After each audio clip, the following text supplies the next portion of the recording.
अस्सलाम वालेकुम students, welcome back to रमशीरियंस। तो आज जो हमारा टॉपिक है वो है क्वाड्रेटिक इक्वेशंस को किस तरह से सॉल्व किया जाए। हमने लास्ट क्लासेस में फैक्टराइजेशन समझी थी।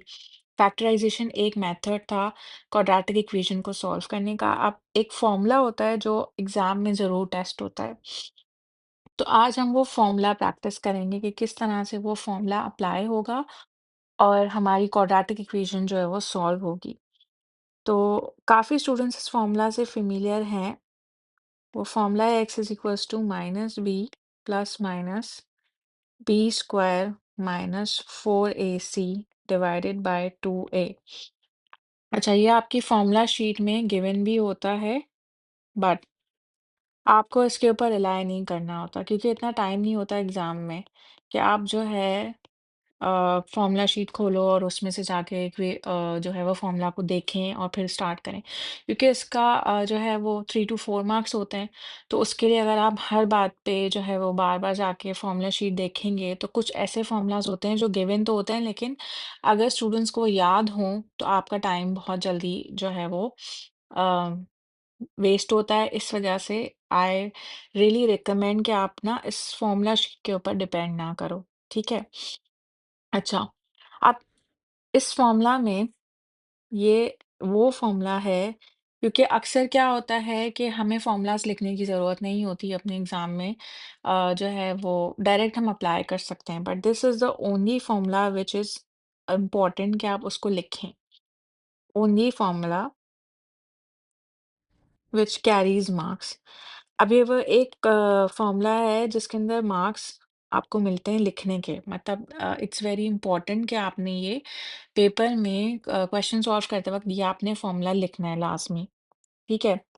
अच्छा, जो इक्वेशन होती है, इक्वेशन की जो फॉर्म होती है ना, स्टैंडर्ड फॉर्म जो होती है वो होती है a x square plus b x plus c is equals to 0।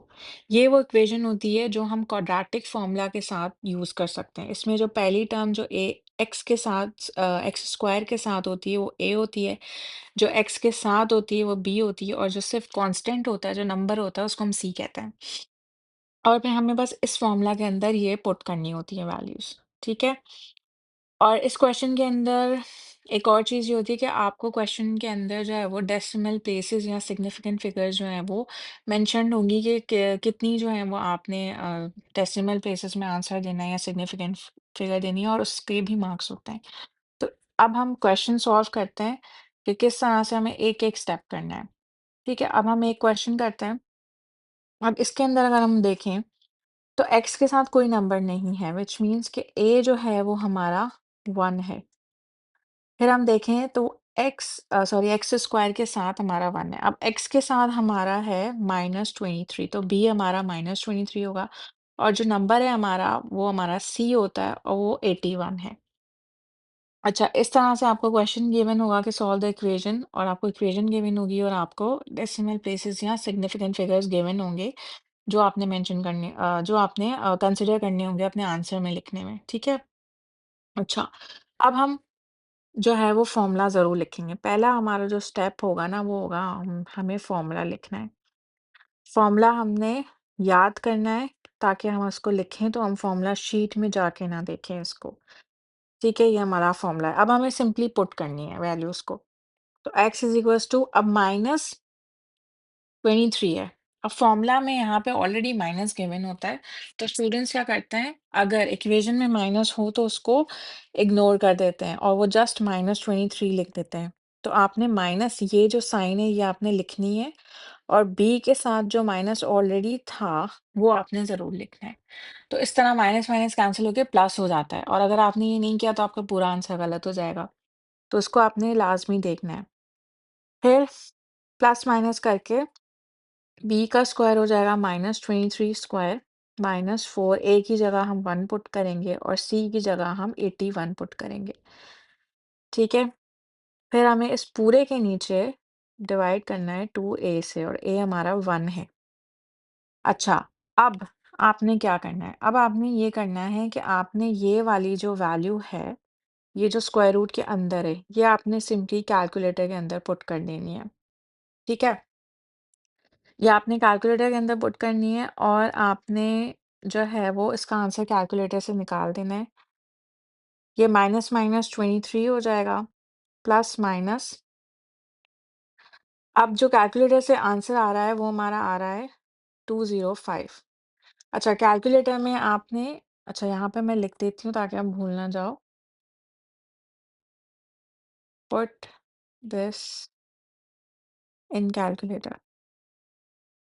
अच्छा जो मैंने हाइलाइट की है वो स्क्वायर रूट के बगैर है, आपने स्क्वायर रूट नहीं ऐड करना, जस्ट आपने ये वैल्यू लिखनी है इसी तरह ब्रैकेट्स डाल के।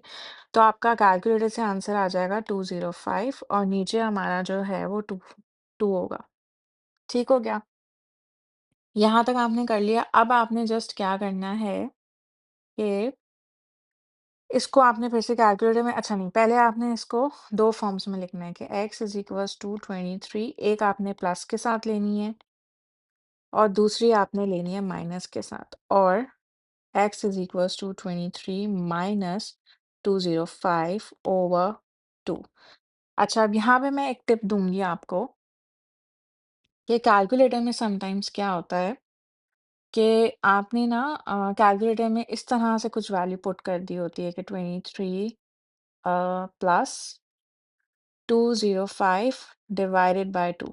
अगर आप इसको इस तरह से डायरेक्ट कैलकुलेटर में पुट करेंगे तो ये रॉन्ग हो जाएगा। इसका आपका आंसर रॉन्ग हो जाएगा। क्यों? क्योंकि कैलकुलेटर जो है ना वो आइडेंटिफाई नहीं करता कि आपने ये 2 जो है वो पूरे से डिवाइड करना है। वो बोर्ड मास रूल अप्लाई करके आपकी पहले स्क्वायर रूट सॉल्व करके फिर डिवाइड बाय 2 सिर्फ़ इसको करेगा और फिर 23 ऐड करेगा, तो आपका आंसर गलत हो जाएगा। तो if you want to insert this in calculator directly तो आप या तो ब्रैकेट लगा लो यहाँ पे 23 प्लस 205 के ऊपर आप ब्रैकेट लगा के डिवाइड बाय 2 कर दो, या फिर उसमें एक फ्रैक्शन बॉक्सेस बने हुए होते हैं 2, आप उसमें 23 प्लस 205 इस तरह से फ्रैक्शन पुट करके इस तरह से कर दो। तो ये 2 ऑप्शंस हैं। तो आपने जब भी कैलकुलेटर में पुट करना है, आपने लाज़मी ये चीज़ देखनी है, ठीक है? अच्छा, उसके बाद हम इसका आंसर देखते हैं। अब आपने ये कैलकुलेटर में पुट किया तो आपका एक आंसर आएगा 18.66 टू डेसिमल प्लेस करने के बाद, और x इज़ इक्वल्स टू दूसरा है 4.34। टू डेसिमल प्लेस का मतलब क्या होता है कि डेसिमल के बाद आपकी 2 वैल्यूज़ आनी चाहिए। और हम लोग यहाँ पे राउंड ऑफ भी करते हैं। इस वाले के अंदर हमारे पास 18.68 समथिंग कुछ आ रही नहीं 65 समथिंग कुछ करके आ रही थी, 658। तो क्योंकि जो है यहाँ पे 5 था लेकिन हमें 2 डेसिमल प्लेस में देना है तो फिर हम लोग यहाँ पे इसको 6 कर देंगे। तो ये बहुत ही बेसिक्स थे, माइनर चीज़ थी लेकिन मैंने कहा फिर भी बता देती हूँ। ठीक है? इस तरह से हमारा क्वाड्रेटिक फ़ॉर्मूला से क्वेश्चन सॉल्व होंगे। अच्छा अब आपने ये देखना है कि आपको मार्क्स कहाँ-कहाँ पे मिल रहे हैं। ठीक है? एक आपको मार्क्स मिल रहा है आपका फ़ॉर्मूला लिखने का। फ़ॉर्मूला नहीं, बेसिकली ये जो चीज़ हम लिख रहे हैं ना, इस पे आपको मार्क्स मिल रहे हैं, ठीक है? जब आप पुट करते हो फ़ॉर्मूला के अंदर, और फ़ॉर्मूला लिखना लाज़मी है, ठीक है? दूसरा आपको जो मार्क मिल रहा है वो इन 2 चीज़ों पे मिल रहा है, ये जो आप लिख रहे हो। एक आपने ये लिखा और दूसरा आपने ये लिखा, इन दोनों पे आपको 1 मार्क मिलेगा कलेक्टिवली, अलग-अलग साइन्स के साथ। ठीक है? और थर्ड और फोर्थ मार्क्स आपको इस आंसर पे मिला है जो आपका डेसिमल प्लेस या सिग्निफिकेंट फिगर्स काउंट करने के बाद मिलेंगे। ऐसा भी होता है कि स्टूडेंट्स आंसर लिख देते हैं लेकिन वो डेसिमल प्लेस या सिग्निफिकेंट फिगर्स वाली जो इंस्ट्रक्शन होती है वो फॉलो नहीं करते और फिर आंसर उनका गलत आ रहा होता है तो उस पे मार्क कट जाते हैं। तो स्टेप्स के मार्क्स हैं और वो एग्जामिनर बार-बार, पहले उसने लिखे नहीं होते थे, अब वो पेपर के ऊपर इंस्ट्रक्शंस में लिख भी रहा है कि आपको वो मार्क्स देगा ही नहीं अगर आपने प्रॉपर वर्किंग शो नहीं की। अगर आपने डायरेक्ट आंसर्स लिख लिए, अगर आप कैलकुलेटर में ये डाल के आप सही आंसर भी ला रहे हो और आपने ये स्टेप और ये स्टेप मिस कर दिया, ये दोनों स्टेप्स, तो आपको इसके मार्क्स नहीं मिलेंगे। और ये 4 मार्क्स का क्वेश्चन होता है। तो it's very easy, it's really, really easy. ये वाले जो क्वेश्चंस हैं मैं तो कहूँगी कभी भी आप गलत ना करो क्योंकि आगे वेक्टर्स है, मेंसुरेशन है, इनमें मार्क्स कैंसल होते हैं। ठीक है, अब एक और क्वेश्चन हम सॉल्व कर लेते हैं। इस तरह क्वेश्चंस बहुत ईज़ी हैं तो हम ज़्यादा प्रैक्टिस नहीं करेंगे। हम मिनिमम क्वेश्चंस ही रखेंगे ताकि हम बाकी के टॉपिक्स को कवर कर सकें। अब इसमें अगर आप देखो तो ए आपका 2 है, बी आपका -3 है और सी आपका -1 है। तो हम सबसे पहले तो फॉर्मूला लिखेंगे, minus b plus minus b square minus 4ac divided by 2a। अब आपने सिंपली इस फॉर्मूला के अंदर पुट करनी है वैल्यूज। माइनस पहले से था, -3b के साथ था, प्लस माइनस बी, -3 स्क्वायर -4, ए हमारा 2 है और सी हमारा -1 है, डिवाइडेड बाय 2, और ए हमारा 2 है। अब आपने सिंपली क्या करना है, यहाँ पे माइनस माइनस 3 हो जाएगा, प्लस माइनस ये जो अंडर रूट के नीचे जो आपकी वैल्यू लिखी हुई है, ये आपने कैलकुलेटर में डालनी है। ठीक है, ये आपने कैलकुलेटर में डाल दी, तो आपके पास जो आंसर आएगा इसका, वो आएगा under root 17। Under root 17 divided by 2 2 ज़ा 4। ठीक हो गया, अब यहाँ तक आपने कर लिया। अच्छा, उसके बाद आपने क्या करना है, उसके बाद आपने इसको अलग अलग करके लिखना है। x=3 एक दफ़ा प्लस के साथ, +17/4, और एक दफ़ा आपने माइनस के साथ लिखना है, 3 माइनस अंडर रूट 17/4। अब आपने इसको कैलकुलेटर में ऐड करना है, बिल्कुल वैसे ही कि या तो आप फ्रैक्शन की फॉर्म में लिखो या फिर आप उसको ब्रैकेट्स डाल के डिवाइड करो। डायरेक्ट आप इस तरह से ना लिखो कि आपका आंसर गलत हो जाए। ठीक है, तो अब आपका प्लस वाले का जो आंसर आएगा वो 1.78 आ जाएगा, और दूसरा जो आपका आंसर आ रहा है वो आएगा -0.28। माइनस क्यों आ रहा है, क्योंकि यहाँ पे माइनस था ना, तो आप जब कैलकुलेटर में ऐड करोगे तो आपका डायरेक्ट माइनस में ही आंसर आएगा। तो उसके लिए आपको कैलकुलेटर अलाउड होता है इस तरह के क्वेश्चंस के लिए। बाकी जो सिंपल होंगी कैलकुलेशंस के स्क्वायर रूट को किस तरह से सॉल्व करना है, वो हम आगे जाके मैथमेटिक्स में हमारा ये टॉपिक आता है, वो हम सॉल्व करेंगे। तो यहाँ तक हमारा क्वाड्रेटिक इक्वेशंस को किस तरह से यूजिंग फॉर्मूला जो है वो हमने सीखा है। हमने अब तक फैक्टराइजेशन सीखी है क्वाड्रेटिक इक्वेशंस को सॉल्व करने के लिए, और दूसरा हमने आज फॉर्मूला देखा है। नेक्स्ट क्लास में हम लोग कंप्लीटेड स्क्वायर मेथड देखेंगे, जो बहुत मुश्किल है for many of the students. काफ़ी स्टूडेंट्स उसको समझते हैं, उसकी प्रैक्टिस करते हैं, तो उनके लिए मुश्किल नहीं होता, लेकिन कंप्लीटेड स्क्वायर मेथड आज भी काफ़ी लोगों को मुश्किल लगता है। तो वो एक इम्पॉर्टेंट टॉपिक है, और वो टेस्ट भी होता है। तो उसको किस तरह सॉल्व करना है, किस तरह के क्वेश्चंस उसके आएंगे, तो हम उसको डील करेंगे, किस तरह से डील करेंगे, ये सारी हम प्रैक्टिस करेंगे और उसको हम सीखेंगे।